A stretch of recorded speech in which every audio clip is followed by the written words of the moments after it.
Harvard University, with its hundreds of years of history, have their certain rules and certain special connections between the alumni. And you are the first un-Harvard graduated president of the university. Do you have to make some special efforts to fit in?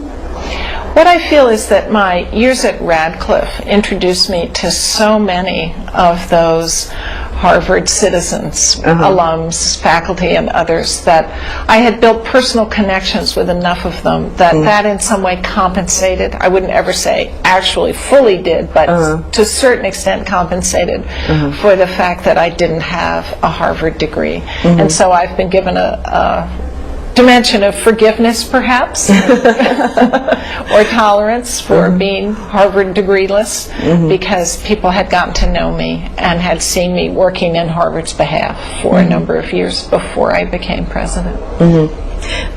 People say that you have a good combination of capabilities and characters in terms of you can be both collaborative and decisive at the same time. What has empowered you in terms of having a very firm mind, but also at the same time know how to negotiate and work with other people? I like to listen. I find people extremely interesting, and especially in a place like Harvard, they know so much that if you sit and listen to them, you learn a lot. So I like to try to figure out what I can learn from them, but also where they are.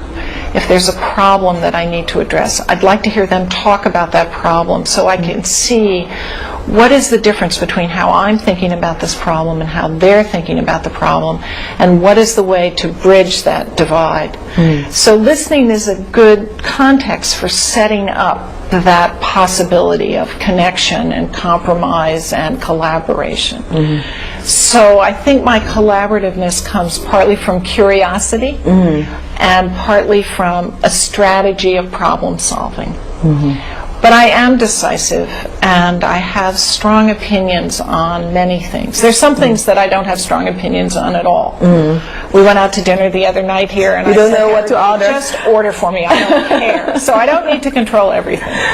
But there's certain principles I have that I don't want to compromise on. And so once I've listened, once I've figured out where everyone is, I'm willing to say, here's where we're going to go.